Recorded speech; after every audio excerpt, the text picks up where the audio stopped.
aqui para mais um Pode Ser para você que não tem vontade de ler. Eu sou a apresentadora Sula e aqui hoje vamos falar sobre a obra 1984 de George Orwell. E a historiadora que vai fazer a introdução desse livro pra gente vai ser a Rosana. Oi! E aí nós sorteamos um aluno do 7 de setembro, que é um dos nossos seguidores, Júlio. Eu gostaria de saber, de entender assim, qual o contexto na qual o livro se encontra. O livro, o seu contexto de produção está relacionado ao final da Segunda Guerra Mundial e o início da Guerra Fria, a qual marcou a oposição entre países capitalistas e socialistas. Nesse período havia o risco de uma guerra nuclear e ficou evidente o totalitarismo. O livro foi escrito por George Orwell em 1949. É um famoso romance inglês que conta a história de Winston Smith, um cidadão inserido em um contexto de repressão. E ele vive na Inglaterra, que no livro eles chamam de Oceania, em 1984. Nesse regime, todos são vigiados pelo Grande Irmão. Tá, mas como que o livro se relaciona com o conceito histórico? Tipo, por que ele escreveu esse livro? Ele escreveu esse livro para abordar temas como opressão, controle governamental, propaganda política e revisão histórica. É uma poderosa crítica ao poder de manipulação e uma advertência sobre os perigos do autoritarismo e da vigilância excessiva. Embora o final seja sombrio, em 1984 desperta a esperança de que o espírito de rebelião e progresso social pode emergir mesmo nas sociedades mais repressivas. Sula, quem é o Grande Irmão que você falou anteriormente? Júlio, o Grande Irmão não é uma pessoa, é um ideal que o governo criou, que basicamente tira a liberdade das pessoas.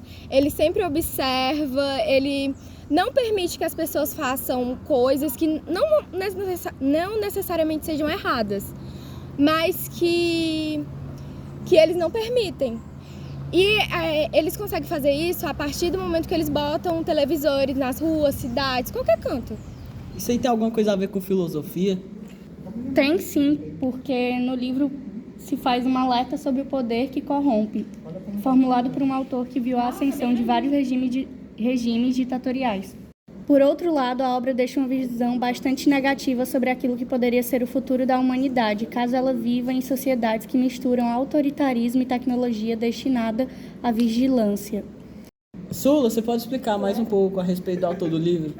O autor, ele era um jornalista, ensaísta e romanticista. E, na verdade, seu nome que ele usa nas suas obras é um pseudônimo. E, na verdade, seu nome era Eric Arthur Blair. O autor nasceu em Monterrey no dia 25 de junho de 1903. Era filho de um funcionário colonial inglês, agente do Departamento Britânico de Ópio. O escritor trabalhou na Polícia Imperial da Índia, mas acabou abandonando o cargo porque já sabia que queria se tornar escritor. Ele lançou seu primeiro livro em 1933.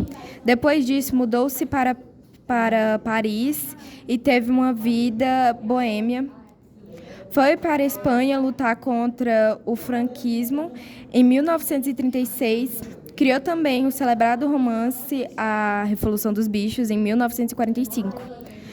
Ele se casou com Emily e adotou o pequeno Richard Howard Blaine.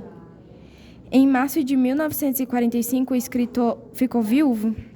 Foi quando estava severamente acometido por uma tuberculose que o escritor compôs seu último livro, 1984, e morreu 7 meses depois de publicar.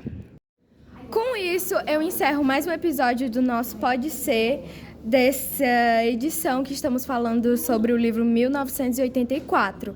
E eu quero agradecer a Rosana e ao Júlio por ter comparecido a esse episódio. Muito obrigada por ter me chamado. Eu adorei participar desse episódio e poder contar um pouco sobre o livro 1984 e como ele se relaciona com atualmente. Assim como a Rosana, também sou muito grato por ter sido chamado e queria dizer que vocês me ajudaram bastante. Agora eu finalmente vou poder fazer minha prova em paz.